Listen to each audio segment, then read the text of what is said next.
Ingolf Tuerk was born in Germany. He was a very charismatic man, especially with women. He had large muscular arms and an athletic build. Ingolf attracted attention whenever he went to public places. He was called a kind of Arnold Schwarzenegger. But despite his outward strength, he was a quiet man on the inside. He liked to ski in the Alps, smoke cigars, and ride motorcycles. According to the man himself, as a teenager in East Germany, his talent as a pole vaulter led him to the Olympic team, where he was an alternate. The team participated in the 1980 Olympic Games in Moscow. Ingolf then graduated from medical school in Berlin. This was just a few months before the fall of the Berlin Wall in 1989. He practiced at the Charity in Berlin, one of the largest hospitals in Europe. He became an expert in laparoscopic prostatectomy.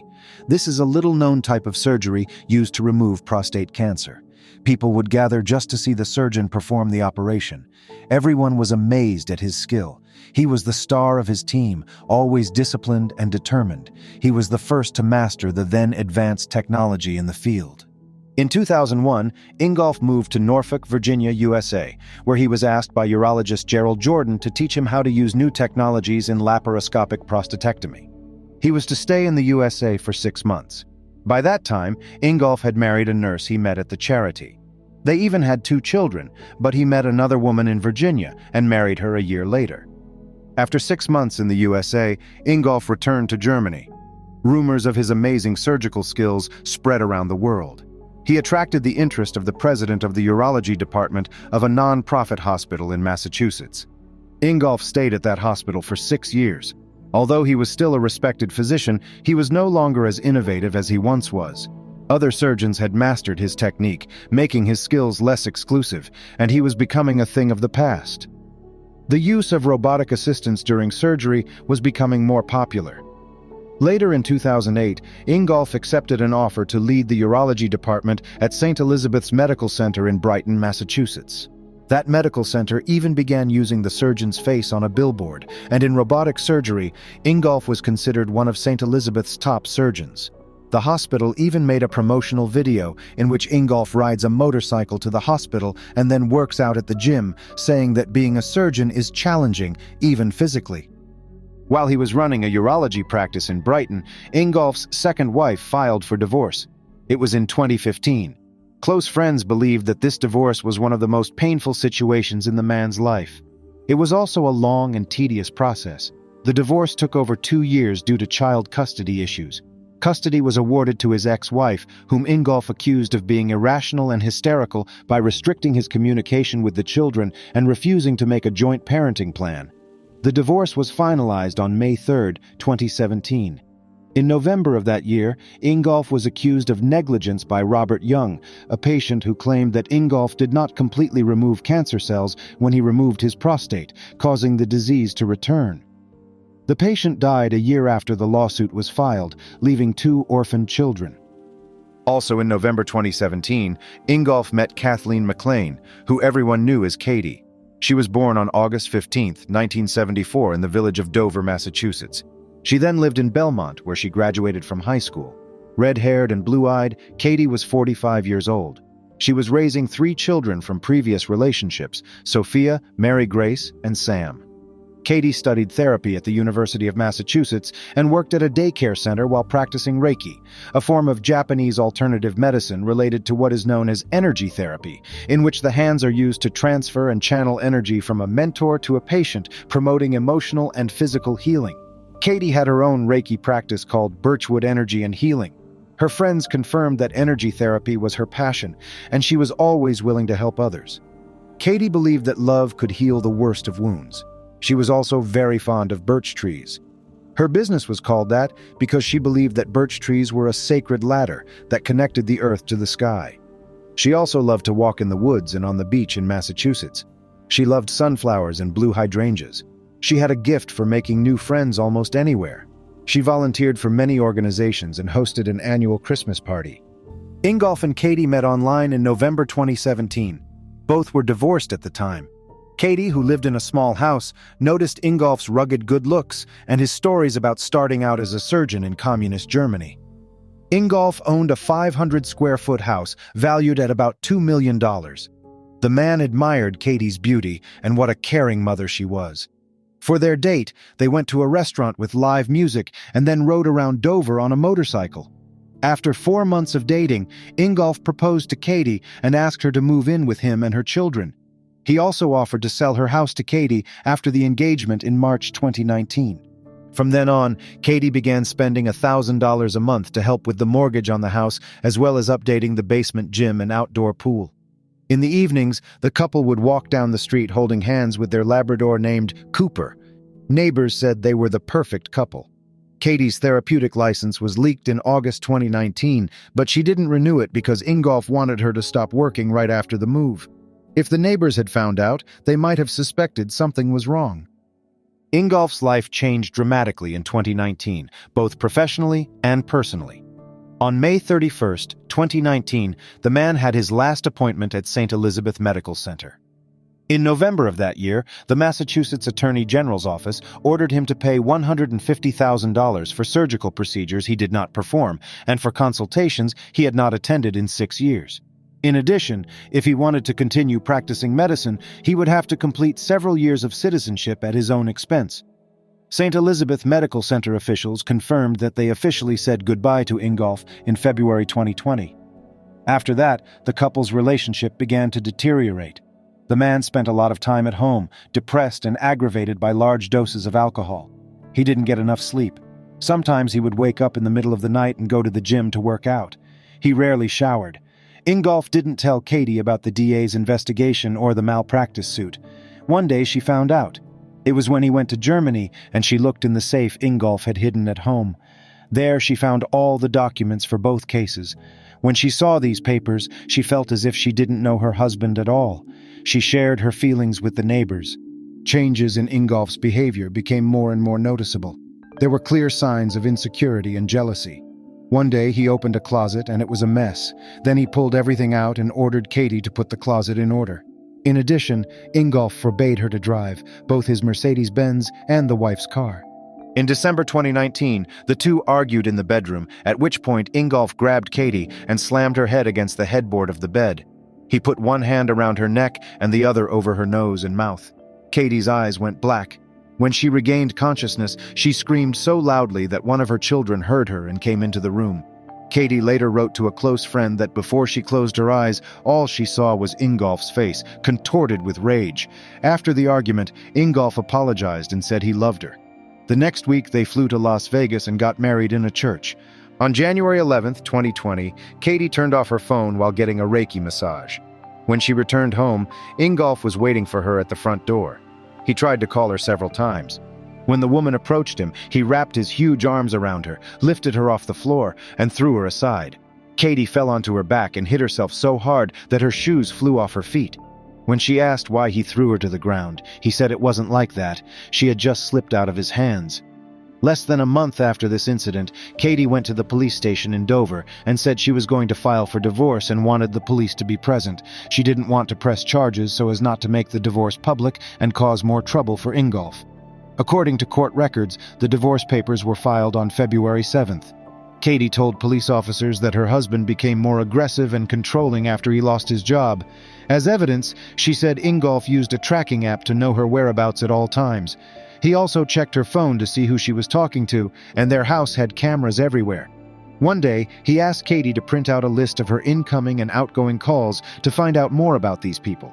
Katie had a trim figure and was a jogger. Ingolf started watching her weight. One of Katie's friends noticed that she was different since she started dating a man. Her makeup had become sloppy, and her hair was not as neat as it used to be. It was as if her energy had been sucked out of her. One day, as she sat with her youngest son, helping him with a school project, Ingolf approached them and told them that he was the king of this castle and she was just a guest. Then he leaned over and cut off a lock of her red hair. When Katie tried to stop him, she cut herself on the scissors. When they had a party at home, Katie seized the moment and told some friends that she couldn't stand the marriage anymore. Ingolf found out. After the guests left, Katie went over to her husband and sat on his lap, but he pushed her to the floor. That's when she decided to go to the police and tell them everything that had happened over the past few months. She also told the police about her concerns about the guns Ingolf kept in the house. When the police heard about the guns, they immediately started sounding the alarm, because the fact that Ingolf strangled Katie in December 2019 is one of the surest signs that domestic violence could escalate to murder. The police asked Katie to file a formal complaint, and she agreed. The woman got into her car and drove to the county courthouse. There she was told that after filing the complaint, she would have to go back to the police for help. As the paperwork began, Ingolf walked in the door. He said he came in because he was afraid that his wife would commit perjury against him. He explained that it was Katie who was jealous and controlling, and that he had never used violence against her. When Ingolf was issued a restraining order against Katie, his wife got in her car and drove home instead of going to the police as she had been advised. Ingolf refused to allow Katie to leave the house. A frightened Katie called the police, but was told to leave the house immediately. At the same time, several cars pulled up to Ingolf's house. When they arrived, he met them. The police officers ordered him to take them to the safe where he kept the firearms. They confiscated 5 guns and ammunition, as well as his gun license. Ingolf then packed his belongings and left. He lived in hotel rooms, or in an RV belonging to a friend in Florida. Though he no longer lived with Katie and their children, the man still looked for ways to remember. He canceled a delivery of drinking water and had the delivery company pick up all the unused water that was already in the house. He tried to take away Katie's car and turned off the heat, making the house colder. On February 6, 2020, he was summoned to court for violating the no-contact order. He was also charged with assault and battery on Katie. Ingolf protested his innocence. Katie was devastated by the judge's decision. Ingolf had to sell the house, and Katie and the children had to move out in July 2020. Although they were married, the house was registered in Ingolf's name only. Katie confided to a friend she had hired as a bodyguard that Ingolf had a huge ego and an oppressive personality, that he had worked all his life to create an image of a good man and a fine surgeon, but that deep down he suffered from a god complex typical of narcissists. Katie also found out that despite Ingolf's claim that he traveled to Moscow in 1980 as part of the Olympic reserve team, this was not true. 2 of the 3 members of that team did not even know Ingolf. Despite all this, in early May 2020, Katie told a neighbor that she and Ingolf had reconciled and were planning to attend family therapy sessions. She said she was very happy that their children would be able to graduate from the trust. On May 4, 2020, Katie asked that the restraining order be lifted, saying that she felt safe with him and believed in his intentions to save the marriage. The judge agreed to lift the order, but did not dismiss the charges. So Ingolf had to stay away from the house until the case was resolved. On May 13, 2020, the judge denied Ingolf's request to return home. This was one of the conditions that allowed him to remain free. After violating the order, Ingolf came home to have dinner with his family. After dinner, he, Katie, and the children began playing a board game in the living room. Soon the children went down to the basement to watch television. After a while, Ingolf and Katie began to fight over jealousy and texting. Katie didn't want the children to hear them arguing, so they went upstairs to the bedroom and closed the door. Later that night, on May 14, 2020, one of the children, already in bed, heard a thumping noise, while the other heard a dog barking and Ingolf's heavy footsteps. When the children woke up the next day, the house was completely silent. The bedroom door was locked, and none of the cars were in place. In addition, Katie and Ingolf's friends received strange messages from a man at 4:30 a.m., accusing Katie of being a vengeful demon who played and manipulated everyone.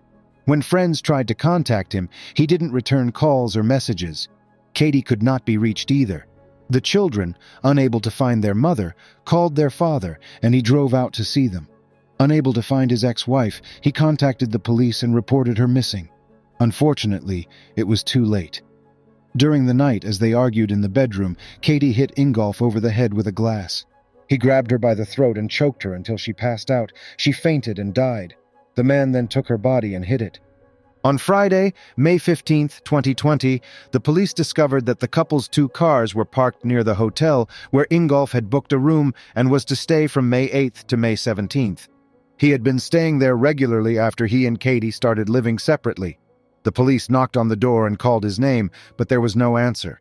They asked a hotel employee to open the door. Inside, they found Ingolf bleeding on white sheets with a cut on his head and left wrist and scratches on his legs. A syringe and a knife were lying next to him. He was unconscious when he was taken to the hospital. A parallel search was underway for Katie, who was not in the hotel room. Norfolk police entered Ingolf's home and kicked in the bedroom door where Katie's bag and cell phone were found. Ingolf regained consciousness 24 hours after being found in the hotel room. On Saturday, May 16, 2020, under interrogation, he confessed to the crime and gave the exact location where he hid Katie's body.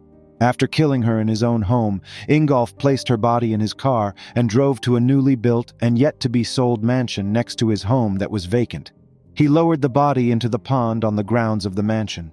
He put stones in Katie's pants to increase her weight. That's the only article of clothing the victim was wearing. Divers found the woman's body on Saturday morning, May 16th. Ingolf had hidden her body less than 2 blocks from her home. The body lay face down a few feet from the shore, wearing only yoga pants full of rocks. The scratches on Ingolf's arms and legs were caused by climbing through bushes near the pond. According to the report, the medical examiner reported that one of the bones in Katie's neck was broken. The cause of death was strangulation. Katie was one of 6 women in Massachusetts killed by their partners since the beginning of the pandemic. In addition, her case was the first homicide reported in Dover in recent years. Although the man confessed to the crime and told police the location of the body, he pleaded not guilty in court on May 18, 2020. Ingolf was convicted of murder and is serving a life sentence in Norfolk prison. Earlier charges of assault and battery were dropped.